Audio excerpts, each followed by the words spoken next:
Hello, this is the luckiest maths teacher in the world. Thank you so much for tuning into this video in which we'll look at rounding decimals. So sometimes you'll get a number you have to deal with, or you'll get an answer that looks like this. So it's a bit of a complicated looking number.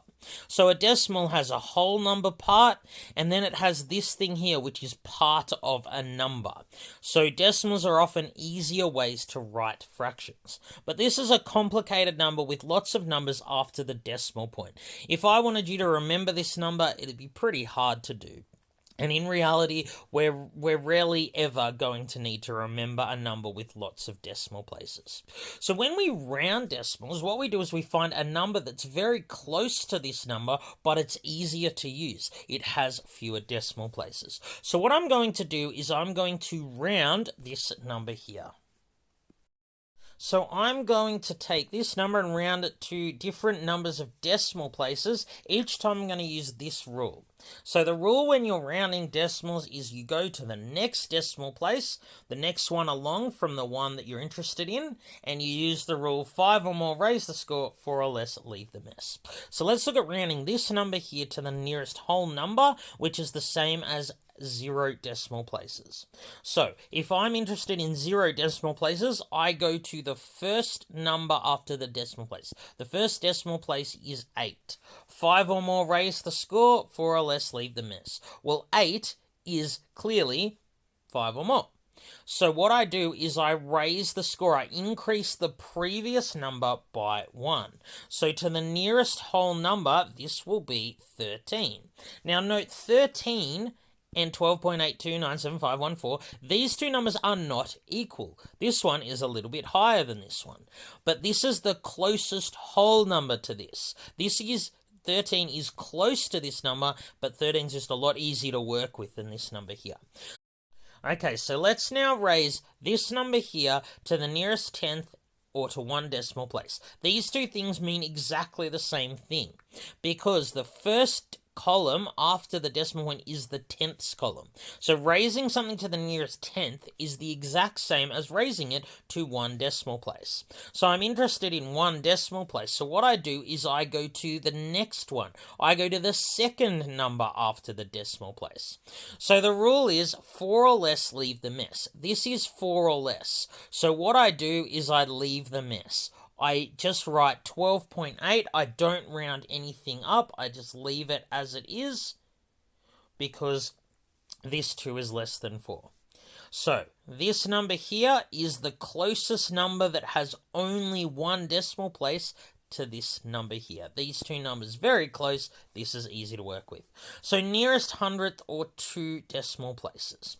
So what I'm going to do here is I'm going to go to the third number after the decimal place, which is 9. 5 or more raise the score. So what I'm going to do, because this is 5 or more, I'm not going to raise this number by 1. I'm going to go back and I'm going to raise the second number after the decimal place by 1. So I'm going to raise this to 12.83. Because 12.83 is closer to this number than 12.82 is. These two numbers are not equal. This is very close to this, but this is easier to work with. So finally, we're going to go to the nearest thousandth or 3 decimal places. So nearest thousandth, 3 decimal places mean exactly the same thing because the third number after the decimal place is in the thousandths column. So, how are we going to do this? What we're going to do is we're going to go, because I want 3 decimal places, I'm going to go to the 4th number after the decimal place, which is this 7. So the rule is 5 or more raise the score. I don't raise the 7 by 1, I go back and I raise the previous number by 1. See, that causes us a problem this time, because I can't make this a 10, that doesn't make sense. So what I'm going to do is I'm going to go to the previous number before that, this 2 here. See, this is like a 29. So I'm going to raise this number 29 by 1 and make it 30. So the nearest thousandth or 3 decimal places will actually be 12.830. So this number here is very close to this one. They're not equal, but this is a lot easier to work with. So this is a special case when you have to round a digit up, but the digit you have to round up is 9. We're sort of, because we can't make this a 10, we're sort of going to raise this one up as well. Okay, making that a 29.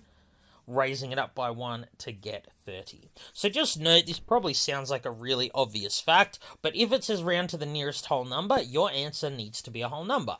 If it says round to the nearest tenth or 1 decimal place, your answer has to have 1 decimal place. If it says round to 2 decimal places, your answer has 2 decimal places. Round to 3 decimal places, your answer should have 3 decimal places. Again, all we're doing here is just finding numbers that are very close to this, as close as possible to this, but easier to work with. Alright, thank you so much for tuning into this video. This has been the luckiest maths teacher in the world. Have a great day.